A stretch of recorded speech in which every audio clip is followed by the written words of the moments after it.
Shem Duke, msaidizi ama pia wa Mheshimiwa Rogers Muturi, na leo nimekuja hapa kumwakilisha kwa hii kesi. Mnaona kwa hii kesi tuko na wakili.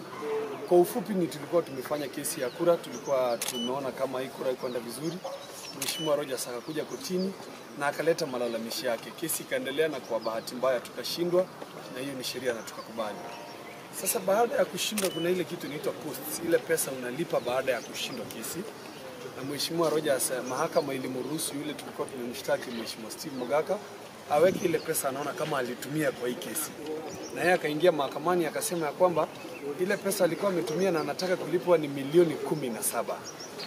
Baada ya mahakama kuangalia ikaona kama ile milioni 17 ni pesa mingi na ambayo haikustahili, basi ikaagiza sisi tumlipe milioni 1.1.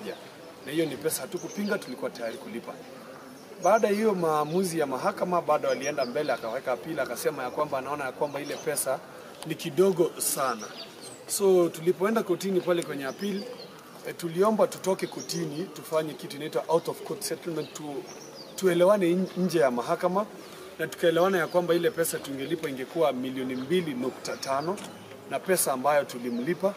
Baada ya kumlipa hiyo milioni 2.5, bado akarejea kotini akasema ya kwamba yeye pesa hajui kama ililipwa. Alituma wakili wake ndiye alimwakilisha, akasema hajui hiyo wakili, na ndio maana tena alikuwa amerudi kotini kusema ya kwamba anataka pesa ingine. Na kwa sababu leo hajakuja kotini, kuna wakati mwingine tulikuwa kotini hakukuja, leo pia hii hakukuja, mahakama imeona ni vyema imetupilia mbali hiyo kesi yake sasa, na ameagizwa kulipa pesa ambazo mahakama itaamua baadaye. Advocate for Rogers Omera, who petitioned the win of Honorable Steve Mogaka.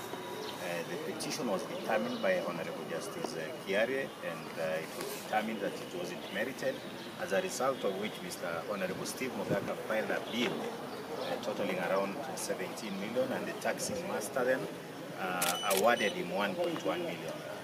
Ultimately, we did agree to settle the costs at around 2 million, but for some reason Honorable Steve Mogaka was of the opinion that that amount of money was not good enough, and he filed an application which was coming up for hearing today.